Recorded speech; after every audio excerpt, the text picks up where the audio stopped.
Cinderella by the Brothers Grimm. The wife of a rich man fell sick, and as she felt that her end was drawing near, she called her only daughter to her bedside and said, "Dear child, be good and pious, and the good God will always protect thee, and I will look down on thee from heaven and be near thee." Thereupon she closed her eyes and departed. Every day the maiden went out to her mother's grave and wept, and she remained pious and good. When winter came, the snow spread a white sheet over the grave, and when the sun in the spring had drawn it off again, the man had taken another wife. The woman had brought 2 daughters into the house with her, who were beautiful and fair of face, but vile and black of heart. Now began a bad time for the poor stepchild. "It is the stupid goose to sit in the parlor with us," said they. "He who wants to eat bread must earn it. Out with the kitchen wench." They took her pretty clothes away from her, put an old gray bedgown on her, and gave her wooden shoes. "Just look at the proud princess, how decked out she is," they cried and laughed and led her into the kitchen. There she had to do hard work from morning till night. Get up before daybreak, carry water, light fires, cook, and wash. Besides this, the sisters did her every imaginable injury. They mocked her and emptied her peas and lentils into the ashes, so that she was forced to sit and pick them out again. In the evening, when she had worked till she was weary, she had no bed to go to, but had to sleep by the fireside in the ashes. And as on that account she always looked dusty and dirty, so they called her Cinderella. It happened that the father was once going to the fair, and he asked his 2 stepdaughters what he should bring back for them. "Beautiful dresses," said one. "Pearls and jewels," said the second. "And thou, Cinderella," said he, "what wilt thou have?" "Father, break off for me the first branch which knocks against your hat on your way home." So he brought beautiful dresses, pearls, and jewels for his 2 stepdaughters.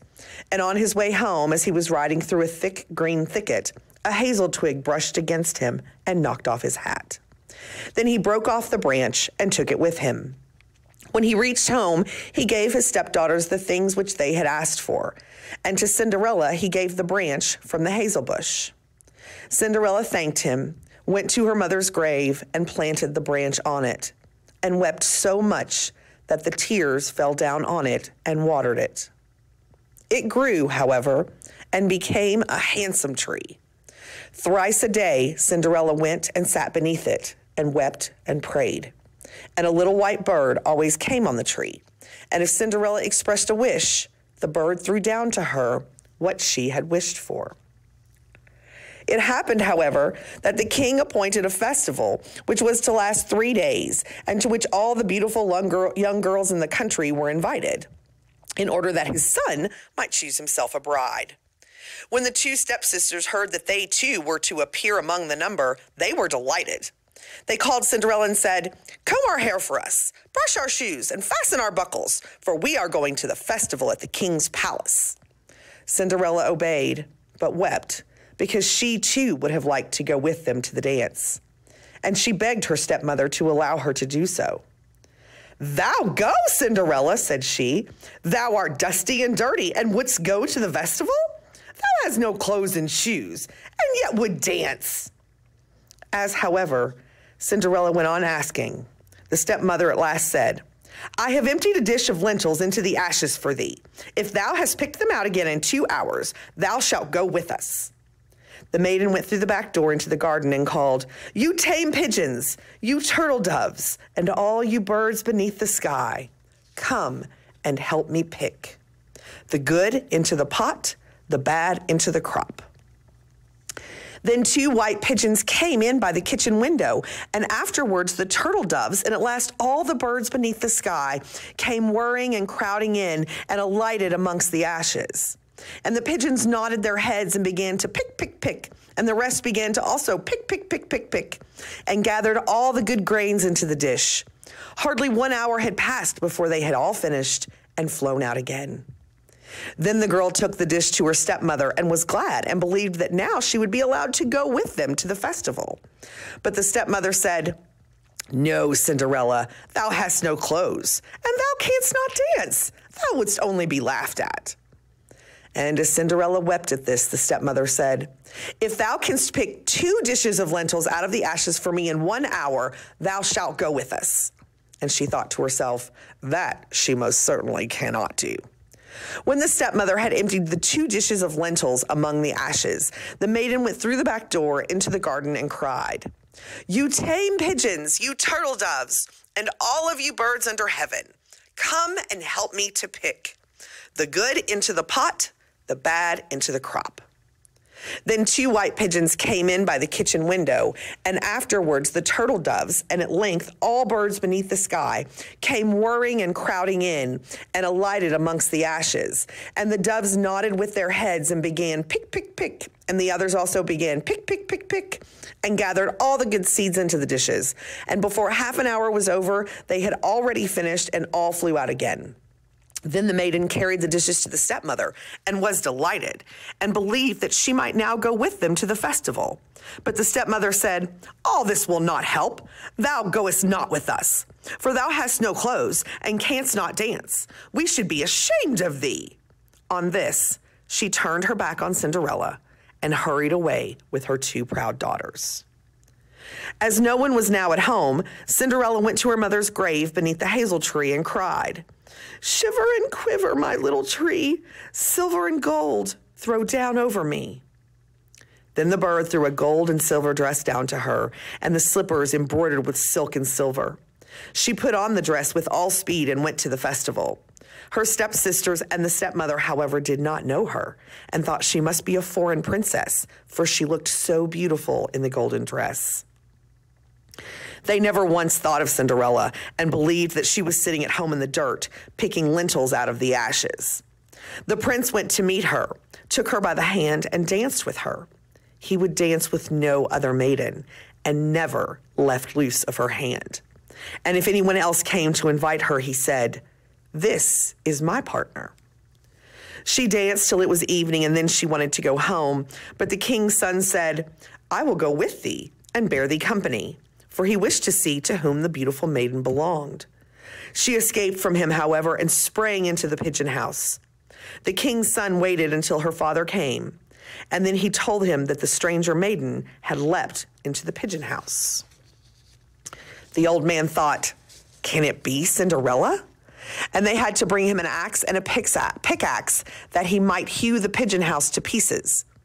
But no one was inside it. When they got home, Cinderella lay in her dirty clothes among the ashes, and a dim little oil lamp was burning on the mantelpiece. For Cinderella had jumped down quickly from the back of the pigeon house and had run to the little hazel tree, and there she had taken off her beautiful clothes and laid them on the grave, and the bird had taken them away again. And then she had placed herself in the kitchen among the ashes in her gray gown. Next, when the festival began afresh, and her parents and the stepsisters had gone once more, Cinderella went to the hazel tree and said, Shiver and quiver, my little tree, silver and gold, throw down over me. Then the bird threw down a much more beautiful dress than the preceding day, and when Cinderella appeared at the festival in this dress, everyone was astonished at her beauty. The king's son had waited until she came and instantly took her by the hand and danced with her, with no one but her. When the others came and invited her, he said, She is my partner. When evening came, she wished to leave, and the king's son followed her and wanted to see into which house she went. But she sprang away from him and into the garden behind the house.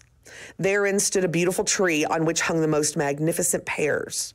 She clambered so nimbly between the branches like a squirrel that the king's son did not know where she had gone. He waited until her father came and said to him, The stranger maiden has escaped from me, and I believe she has climbed up the pear tree. The father thought, Can it be Cinderella? And had an axe brought and cut the tree down, but no one was in it. And when they got into the kitchen, Cinderella lay there amongst the ashes as usual, for she had jumped down the other side of the tree and had taken the beautiful dress to the bird on the little hazel tree and put on her gray gown. On the third day, when the parents and sisters had gone away, Cinderella went once more to her mother's grave and said to the little tree, Shiver and quiver, my little tree, silver and gold, throw down over me. And now the bird threw down to her a dress which was more splendid and magnificent than any she had yet. And the slippers were golden. And when she went to the festival in the dress, no one knew how to speak for the astonishment. The king's son danced with her only, and if anyone invited her to dance, he said, "She is my partner." When evening came, Cinderella wished to leave, and the king's son was anxious to go with her, but she escaped from him so quickly that again he could not follow her. The king's son had, however, used a stratagem and had caused the whole staircase to be smeared with pitch. And there, when she ran down, had the maiden's left slipper remained sticking. The king's son picked it up, and it was small and dainty and all golden.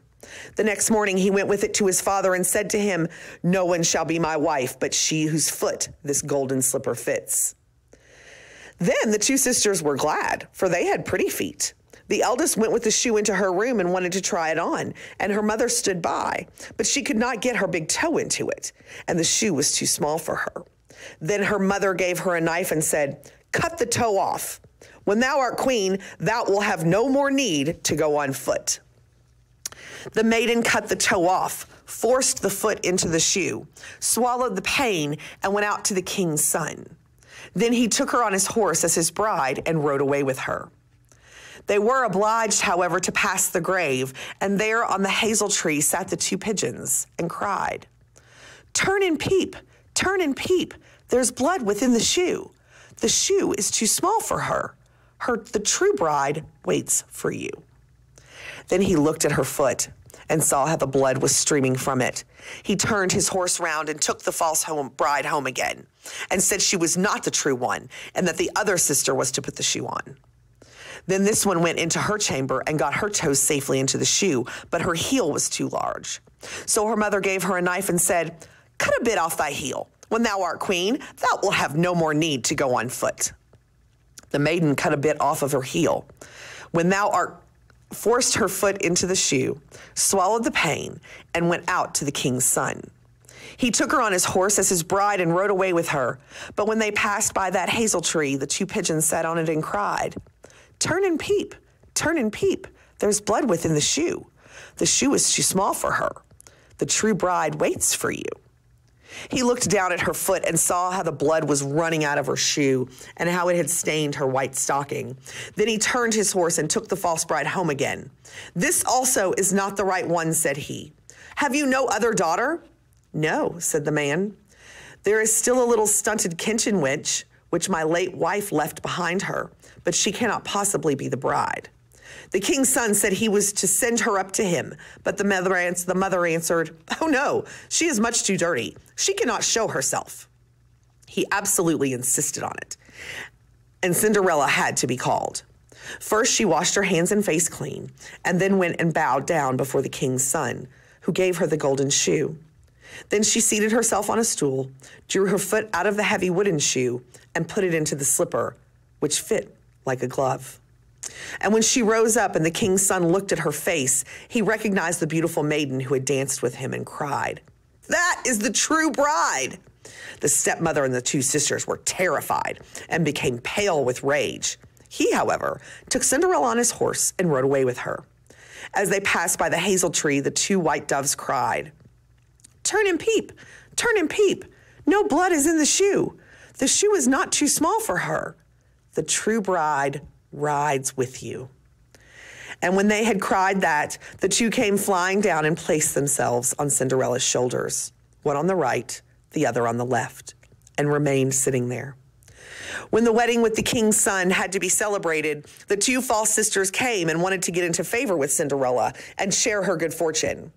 But when the betrothed couple went to church, the elder was at the right side and the younger at the left, and the pigeons pecked out one eye of each of them.